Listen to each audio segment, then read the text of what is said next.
കലിപ്പൻ്റെ തുമ്പിപ്പെണ്ണ്. കാർത്തു, നമുക്കവിടെ വരെ ഒന്ന് പോയാലോ മോളെ? പുതിയ ആളുകളൊക്കെ അയൽപ്പക്കത്ത് എത്തിയതല്ലേ? കട്ടൻ ചായയും ഇലയുടെയും കഴിച്ചുകൊണ്ട് അടുക്കളയുടെ അപ്പുറത്തുള്ള ചെറിയ വരാന്തയിൽ ഇരിക്കുകയാണ് കാർത്തു. ചുണ്ടിന് വേദനയുള്ളതുകൊണ്ട് വളരെ സൂക്ഷിച്ചാണ് കഴിപ്പൊക്കെ. അപ്പോഴാണ് ദേവമ്മ അവളുടെ അരികിലേക്ക് വന്നത്. അച്ഛൻ കൂടെ വരട്ടെ ദേവമ്മേ, എന്നിട്ട് എല്ലാവർക്കും കൂടി പോകാം. അവരകത്തേക്ക് കയറിപ്പോയി. തലവേദന കുറഞ്ഞോ മോളെ? വെറുതെ ഇന്നൊരു അവധി എടുത്തൂല്ലേ? മുത്തശ്ശിയാണ്. ചിറ്റയും പിന്നാലെ അമ്മയുമുണ്ട്. വൈകുന്നേരം കഞ്ഞിക്ക് കൂട്ടാനായി മുരിങ്ങയില പൊട്ടിച്ചുകൊണ്ട് വന്നതാണ്. അത് മുഴുവനും കൂടി ഒരു മുറത്തിലേക്കിട്ടു.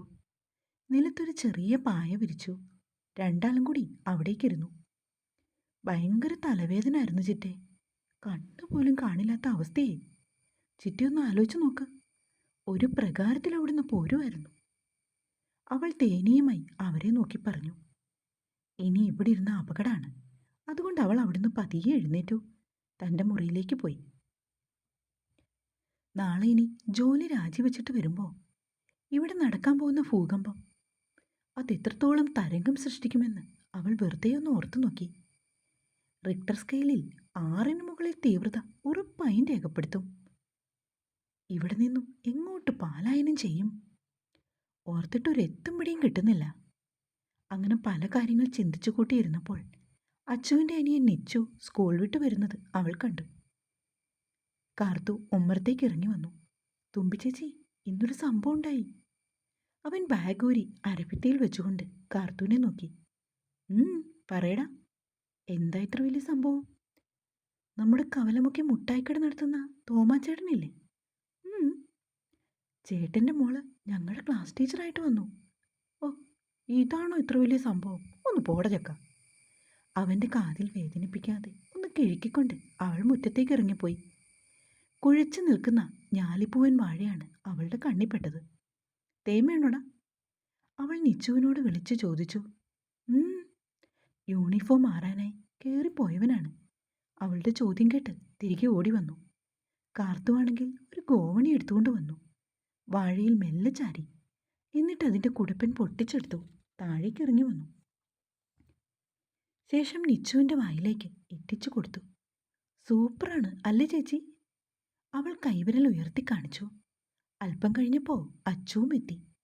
കുട്ടികൾ 3 പേരും ദേവമ്മയുടെ ഒപ്പം അടുത്ത വീട്ടിലേക്ക് പുറപ്പെട്ടു. അധികം ആളുകളൊന്നും ഇല്ലായിരുന്നു.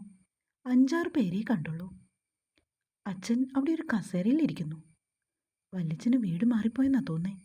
നിച്ചു ശബ്ദം താഴ്ത്തി പറഞ്ഞു. അത് കേട്ട് കാർത്തുവും അച്ചുവും ചിരിച്ചു. ആ, മേനോൻ ചേട്ടാ, ഞാൻ പറഞ്ഞില്ലേ, ഇതാണ് ആള് കേട്ടോ. അച്ഛൻ തൻ്റെ തോളിത്തട്ടി ഒരാൾക്ക് പരിചയപ്പെടുത്തി. അച്ഛനോളം പ്രായമുണ്ടെന്നേ തോന്നൂ ആളെ കണ്ടാല്. തങ്ങളെ എല്ലാവരെയും നോക്കി പുഞ്ചിരിയോടെ നിൽക്കുകയാണ് അയാൾ. ആ, മോളുടെ കാര്യം സംസാരിക്കുമായിരുന്നു ഞങ്ങൾ. ഇതെന്താ ഇത്രയ്ക്ക് സംസാരിക്കാൻ? ഇനി ഇവരുടെ മോന് വേണ്ടി കല്യാണം ആലോചിക്കാനാണോ? അച്ചു പെറുപെറുത്തു. കാർത്തു അവളുടെ കൈത്തണ്ടയിൽ ഒന്ന് പിച്ചി. ആ, ഇതാണ് കൃഷ്ണൻ മേനോൻ, ഇവിടുത്തെ ഗൃഹനാഥൻ. ദേവമ്മ ആളെ നോക്കി തലയാട്ടി. ഇതെൻ്റെ പെങ്ങളാണ്, ഞാൻ പറഞ്ഞിരുന്നില്ലേ? ഉവ്വ്. പിന്നെ ഇതെൻ്റെ മോൾ കാർത്തിക. ഇത് എൻ്റെ അനിയൻ വസുദേവിൻ്റെ മക്കൾ അഞ്ജനയും നവനീതും. എല്ലാവരും കൂടി സിറ്റൗട്ടിലേക്ക് കയറി. ഞാൻ വൈഫിനെ വിളിക്കാം, ഇരിക്കുക കേട്ടോ. ലക്ഷ്മി, അയാൾ അകത്തേക്ക് നോക്കി വിളിച്ചു. ഇളം മഞ്ഞ നിറമുള്ള ഒരു കോട്ടൺ സാരി ഉടുത്ത് ഒരു സ്ത്രീ ഇറങ്ങി വന്നു. നെറ്റിയിൽ വലിയ വട്ടത്തിലൊരു സിന്ദൂരപ്പൊട്ടും അതിൻ്റെ മുകളിലായി പകുതിയായ ചന്ദനക്കുറിയും ഗണപതി ഹോമത്തിൻ്റെ പ്രസാദവും. ഇരുവശത്തേക്കും വകഞ്ഞ മുടിയുടെ നടുവിലായി കുങ്കുമം തൊട്ടിട്ടുണ്ട്. കരിമണിമാലയും ഒപ്പം മറ്റൊരു സ്വർണ്ണമാലയും. അടിയിലായി ഗുരുവായൂരപ്പൻ്റെ ഒരു ലോക്കറ്റ്. കാർത്തുവിനവരെ കണ്ടത് ഒറ്റ നോട്ടത്തിൽ ഇഷ്ടായി. എന്തൊരു ഐശ്വര്യമാണ് ഈ അമ്മയ്ക്ക്, അവൾ ഓർത്തു. മേനോൻ അങ്കിളിൻ്റെ വൈഫാണോ ഇത്? അച്ചു ചോദിച്ചതും തൻ്റെ അച്ഛൻ തലകുലുക്കി. അപ്പോഴേക്കും മൂകാംബിക ദേവിയെപ്പോലെ ഒരമ്മൂമ്മ ഇറങ്ങി വന്നു. ഇതാണ് നാരായണേട്ടൻ്റെ മോള്, പിന്നെ ഇത് സിസ്റ്റർ. അയാൾ ഓരോരുത്തരെയും പരിചയപ്പെടുത്തി. പിന്നെ ഈ കുട്ടിയെക്കുറിച്ചല്ലേ ചേട്ടൻ മുന്നേ പറഞ്ഞത്? ലക്ഷ്മി ചോദിച്ചപ്പോൾ ഭർത്താവ് തലകുലുക്കി. ഇതെന്താണ് ഈശ്വര എന്നെക്കുറിച്ച് ഇതുപോലെ പറയാൻ? കാർത്തൂനൊന്നും മനസ്സിലായില്ല. അമ്മേ, അമ്മയ്ക്ക് വീട്ടിൽ വളർത്തുന്ന പൈൻ്റെ പാലല്ലേ വേണ്ടത്? നാരായണേട്ടൻ്റെ വീട്ടിൽ പൈക്കളുണ്ട്. ഈ കുട്ടി കൊണ്ടുവന്ന് തരും നമുക്ക് എന്നും പാല്. മേനോൻ അയാളുടെ അമ്മയോട് പറഞ്ഞു. കാർത്തു അച്ഛനെ ഒരു നോട്ടം നോക്കി. ഇതിൻ്റെ മറുപടി വീട്ടിൽ വന്നിട്ട് തരാം എന്നുള്ള അർത്ഥത്തിൽ. വാ മക്കളെ, ചായ കുടിക്കാം. ചേച്ചി വരൂന്നേ. ലക്ഷ്മി വന്ന് അവരെ എല്ലാവരെയും കൂട്ടിക്കൊണ്ട് അകത്തേക്ക് പോയി. ചായയും പലഹാരങ്ങളുമൊക്കെ മേശമേൽ നിരന്ന് കഴിഞ്ഞിരിക്കുന്നു. എല്ലാവരും ഓരോ ഗ്ലാസ് ചായ എടുത്തു. കാർത്തു ഒരു ഹൽവയുടെ പീസാണ് എടുത്തത്. അതവൾക്ക് ഒരുപാട് ഇഷ്ടമാണ്. എല്ലാവരും നാട്ടുവർത്തമാനങ്ങളൊക്കെ പറഞ്ഞുകൊണ്ട് ചായ കുടിച്ചു. അതിനുശേഷം വീടൊക്കെ ഒന്ന് ചുറ്റിക്കാണുവാനായി കാർത്തികയും അച്ചും കൂടി എഴുന്നേറ്റു. താഴത്തെ നിലയിൽ 2 ബെഡ്റൂം, മുകളിൽ 3 ബെഡ്റൂം. എല്ലാം വളരെ മോഡേണായിട്ടാണ് പണിതിരിക്കുന്നത്. ഇൻറ്റീരിയർ വർക്കൊക്കെ മേനോനങ്കിൾ സ്വന്തം ഐഡിയ വെച്ച് ചെയ്തതാണെന്ന് പറയുന്നത് കാർത്തു കേട്ടു. വളരെ നന്നായിട്ടുണ്ടായിരുന്നു. ഈ വീട് കാണാൻ എന്തൊരു ചന്താണെന്ന് അവൾ ഓർത്തു. മുകളിലെ നിലയിലൂടെ നടന്ന് അവൾ എല്ലാം നോക്കിക്കണ്ടു. ഒരു മുറിയിലേക്ക് കയറിയപ്പോൾ വല്ലാത്തൊരു സുഗന്ധം തന്നെ ഒന്ന് പൊതിയുന്നതായി അവൾക്ക് തോന്നി. പെട്ടെന്ന് അവളുടെ നെറ്റി ചൊളിഞ്ഞു. കാലത്തെ മുതൽ തന്നെ ആവരണം ചെയ്തിരുന്ന ഗന്ധം. അവൾക്ക് ശ്വാസം മുട്ടും പോലെ തോന്നി. പിന്നിലേക്ക് തിരിഞ്ഞതും ആരുടെയോ നെഞ്ചിൽ തട്ടി അവൾ നിന്നു. മിഴികൾ ഉയർത്തിയതും ശ്വാസം പോലും എടുക്കാൻ മറന്നുകൊണ്ട് അവൾ നിന്നു പോയിരുന്നു. ധരൻ സർ ഇവിടെ? അപ്പോൾ ഇത്? പല പല ചോദ്യങ്ങൾ ഒരു വേള അവളിലേക്ക് കടന്നു വന്നു. അവൻ്റെ വലത് തള്ളവിരലും ചൂണ്ടുവിരലും കൂടി അവളുടെ അതിരത്തെ ഒന്ന് തലോടി. അപ്പോഴാണ് അവൾക്ക് ധരൻ ചെയ്തത് എന്താണെന്ന് ഓർമ്മ പോലും വന്നത്.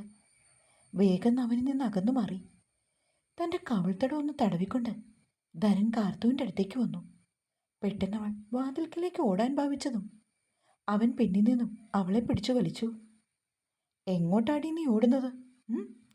അവളുടെ വയറിന്മേൽ തൻ്റെ 2 കൈകളും മുന്നോട്ട് ബന്ധിച്ചുകൊണ്ട് ധരൻ അവളോട് ചേർന്ന് നിന്നു. എന്നെ നീ തല്ലി അല്ലടി പുല്ലേ. അതിനു പകരമായി നിന്നെ ഞാനിങ്ങോട്ട് കൊണ്ടുപോരും. ദേ ഇവിടേക്ക്. അവൻ തൻ്റെ ബെഡിലേക്ക് കൈവിരൽ ചൂണ്ടി. സർവശക്തിയും ഉപയോഗിച്ച് കാർത്തു അവനിൽ നിന്നും കുതറി മാറി. നീ വിചാരിച്ച പോലെയല്ല. നിനക്ക് നല്ല പവറാണല്ലോടി. കുറച്ച് കഷ്ടപ്പെടേണ്ടി വരും. പാവം ഞാൻ. അവൻ കൈകൾ രണ്ടും ഒന്ന് കുടഞ്ഞു. തനിക്കറിയില്ല ഈ കാർത്തിക ആരാണെന്ന്. ഇപ്പം പറഞ്ഞില്ലേ ഇവിടേക്ക് കൊണ്ടുപോരുമെന്ന്. അങ്ങനെ ഒരു നിമിഷം എൻ്റെ ജീവിതത്തിൽ ഉണ്ടായാൽ ആ നിമിഷം ഞാൻ ജീവൻ കൊടുക്കും. അല്ലാതെ ഇവിടെ വന്ന് കിടന്നു തരാൻ താൻ മുൻപ് കണ്ടിട്ടുള്ള പെണ്ണുങ്ങളെപ്പോലെയല്ല ഈ ഞാൻ. ഇത് പെണ്ണ് വേറെയാണ് മിസ്റ്റർ ധരൻദേവ്. കലിപ്പിച്ചു പറഞ്ഞുകൊണ്ടവൾ മുറിവിട്ടിറങ്ങി. ഈ പെണ്ണ് ഇവളെ എങ്ങനെ മെരുക്കിയെടുക്കും എൻ്റെ പറശ്ശിനിക്കടവ് മുത്തപ്പ. ധരൻ ആരോടെന്നല്ലാതെ പറഞ്ഞു. താഴത്തെ നിലയിലെത്തിയപ്പോൾ കണ്ടു ലക്ഷ്മിയമ്മയെ സംസാരിച്ചു നിൽക്കുന്ന അച്ചുവിനെ. ചെന്ന് അവൾക്കിട്ടൊരെണ്ണം പൊട്ടിക്കാനാണ് തോന്നിയേ. പിന്നാലെ കയറി വരണമെന്ന് അവളോട് പറഞ്ഞതാ. ഇവിടെ വാചകൊടിച്ച് നിന്നതുകൊണ്ടല്ലേ അവൻ്റെ മുറിയിൽ ചെന്ന് പെട്ടത്. ആ കാർത്തുമോളെ, വീടൊക്കെ ഇഷ്ടായോ? മേനോനങ്കിളാണ്. ഇഷ്ടായി. അവൾ ഒന്ന് പുഞ്ചിരിച്ചു. മോള് വർക്ക് ചെയ്യുന്നത് ദേവൻ്റെ ഓഫീസിലായിരുന്നല്ലേ? അക്കാര്യം ഇന്നാണ് ഞങ്ങൾ അറിഞ്ഞത്. അതെ അങ്കിൾ. മനസ്സിലാക്കാത്ത മട്ടിൽ അച്ചു അവളെ നോക്കി. ധരൻ്റെ അത്രമാത്രമേ കാത്തു അവളോട് പറഞ്ഞോളൂ. ഈശ്വര, സത്യമാണോ തുമ്പി? കുറച്ചു കഴിഞ്ഞതും ധരൻ താഴേക്ക് ഇറങ്ങി വന്നു. ആ അങ്കിൾ, എന്തൊക്കെയുണ്ട് വിശേഷങ്ങൾ? നമുക്ക് വിശദമായിട്ടൊന്നും പരിചയപ്പെടാൻ കഴിഞ്ഞില്ല. അച്ഛൻ്റെ കയ്യിൽ പിടിച്ചുകൊണ്ട് ക്ഷേമം തിരക്കുന്നവനെ കണ്ടതും അവൾക്ക് കലി കയറി. തൻ്റെ നടുവിരലെ ഞൊട്ട അമർത്തി പൊട്ടിച്ചുകൊണ്ട് അവളവനെ കടുപ്പിച്ചു നോക്കി. എന്നാലും കാർത്തിക അങ്കിളിൻ്റെ മോളായിരുന്നു എന്ന് എനിക്കറിയില്ലായിരുന്നു. ഭയങ്കര സർപ്രൈസായിപ്പോയി. നീ എന്നെ അറിയാൻ പോകുന്നേയുള്ളടാ കാലമാടാ, അവൾ മനസ്സിൽ പറഞ്ഞു. കാർത്തിക, ഇന്നെന്താണ് താൻ നേരത്തെ ഓഫീസിൽ നിന്ന് പോകുന്നത്? എന്തെങ്കിലും ക്ഷീണമായിരുന്നോ? അവൻ വളരെ താല്പര്യത്തോടെ അവളുടെ അടുത്തേക്ക് വന്നു. തലവേദനയായിരുന്നു സാർ. ഓ ശരി ശരി. എന്നിട്ടിപ്പോൾ കുറഞ്ഞോടൂ? ഓ. നാളെ താൻ വരുമോ? അതോ ഒരു ദിവസം കൂടി ലീവ് വേണോ? വേണ്ട സാർ, ഞാൻ നാളെ വന്നോളാം. Okay okay, very good. അപ്പോഴേക്കും ദേവമ്മ കൂടി അവിടേക്ക് വന്നു. തലവേദന കുറയാനായിട്ടേ ഒന്ന് കുളിച്ചിട്ട് വരാമെന്ന് പറഞ്ഞു. തൊടിയിലെ കുളത്തിലേക്ക് പോയി. അവിടെ വെച്ചൊരു മുഴക്കല്ലിലിടിച്ചു. പല്ല് കൊണ്ടിട്ടോ മറ്റോ ആണോന്നറിയില്ല. കീഴ്ചുണ്ടിൻ്റെ ഉൾവശം മുറിഞ്ഞു.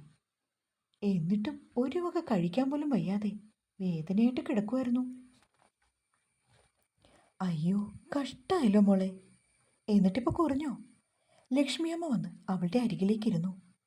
ഞാൻ ലേശം വെണ്ണ തടവി കൊടുത്തു. ഇപ്പം എങ്ങനെയുണ്ട് കുട്ടി? കുറവുണ്ട്. അവൾ പതിയെ മന്ത്രിച്ചു. ഫുഡ് കഴിക്കാനായി വിളിച്ചപ്പോൾ എല്ലാവരും കൂടി മുറ്റത്തേക്ക് ഇറങ്ങി. വിശാലമായ മുറ്റമാണ്. അതിൻ്റെ ഒരു ഭാഗത്തായി അതിഥികൾ വരുമ്പോൾ കഴിക്കാനും മറ്റുമുള്ള പന്തലൊക്കെ ക്രമീകരിച്ചു. കാർത്തൂൻ്റെ പിന്നാലെയാണ് ധരൻ ഇറങ്ങിയത്. ഈ വെണ്ണയ്ക്ക് എങ്ങനെയാ? നല്ല ടേസ്റ്റാണോ കാർത്തിക? അവൾക്ക് കേൾക്കാൻ പാകത്തിന് അവൻ ചോദിച്ചു.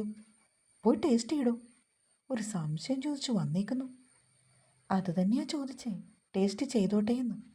ദേഷ്യം കൊണ്ട് പെണ്ണിൻ്റെ മുഖം ചുവന്നു തൊടുത്തു. അച്ചുവിൻ്റെ ഒപ്പം അവളും കസേര ഇട്ടുകൊണ്ടിരുന്നു. വെജ് പുലാവ്, ഗോബി മഞ്ചൂരിയൻ, പിന്നെ veg fried rice, paneer butter masala, gobi fry ചെയ്തത്, അങ്ങനെ ഒരുപാട് ഐറ്റംസ് ഉണ്ടായിരുന്നു. എല്ലാം വെജിറ്റേറിയൻ ഡിഷസ് ആയിരുന്നു. ചുണ്ടിന് വേദനയെടുക്കാതെ വളരെ സൂക്ഷിച്ചാണ് കാർത്തു ആഹാരം കഴിക്കുന്നത്. ഇടയ്ക്ക് അവളുടെ മുഖം ചൊളിഞ്ഞു. ധരണിതെല്ലാം കാണുന്നുണ്ട്. അവൻ നിച്ചുവുമായിട്ട് വേഗത്തിൽ കമ്പനിയായി. ചേട്ടൻ ഒരു ദിവസം വാ, അവിടെ ഞങ്ങളുടെ തൊടിയിൽ ഇഷ്ടം പോലെ മാവുണ്ട്. പിന്നെ പേരയ്ക്ക, ചാമ്പങ്ങ, ഞാവൽ, ഒരുകൂട്ടം കൂടിയുണ്ട്. അത് ചേച്ചിയുടെ സ്പെഷ്യൽ സാധന. ഞങ്ങളെ ആരെയും കൊണ്ടുപോയില്ല. അതെന്താ? അവൻ ആകാംക്ഷയേറി. അതൊക്കെ ഉണ്ട്, വരുമ്പോൾ കാണിക്കാം. ചേച്ചി അറിയരുതേ, അറിഞ്ഞാൽ എന്നെ കൊല്ലും. ഓ, അത്രയ്ക്ക് സ്പെഷ്യലാണോ? മോനെ നിച്ചു, വേഗം കഴിക്കൂട്ടോ, പോണ്ടേ നമുക്ക്. ദേവമ്മ വിളിച്ചപ്പോൾ അവൻ സ്പീഡിൽ ഭക്ഷണം കഴിച്ചെഴുന്നേറ്റു. എന്നാൽ ഞങ്ങൾ ഇറങ്ങട്ടെ, നേരം സന്ധ്യാവാറായി. കാർത്തുവാണെങ്കിൽ ലക്ഷ്മിയോട് യാത്ര പറഞ്ഞുകൊണ്ട് തൻ്റെ ചെരുപ്പെടുത്തിടുകയാണ്. ഇടയ്ക്കൊക്കെ വരണേ ചേച്ചി, ഞങ്ങൾക്ക് വേറെ ആരും ഇവിടെ പരിചയമില്ല. ദേവമ്മയോടെ ധരൻ്റെ അമ്മ പറഞ്ഞു. വരാം, ഇവിടെ ഒരു പറമ്പിൻ്റെ വ്യത്യാസമല്ലേ ഉള്ളൂ. പിന്നെ തിരക്കൊക്കെ കഴിയുമ്പോൾ എല്ലാവരും കൂടി അവിടേക്ക് ഇറങ്ങൂട്ടോ. എല്ലാവരും കൂടി അവിടെ നിന്നും യാത്ര പറഞ്ഞിറങ്ങി. നല്ല വീടാണ് അല്ലേ വല്ലിച്ച? എനിക്ക് ഒരുപാട് ഇഷ്ടമായി. അച്ചു തൻ്റെ അച്ഛനോടായി പറഞ്ഞപ്പോൾ കാർത്തു മുഖം തിരിച്ചു. അതേ മോളെ, അവർ കുറേ എക്സ്റ്റൻഷനൊക്കെ നടത്തിയതാ. എന്തായാലും ആ വീട്ടുകാരെ എനിക്ക് ഒരുപാട് ഇഷ്ടമായി ഏട്ടാ. ഏട്ടൻ പറഞ്ഞ പോലെ നല്ല സ്നേഹമുള്ളവരാ ആ ലക്ഷ്മിയും അവിടുത്തെ മുത്തശ്ശിയും ഒക്കെ.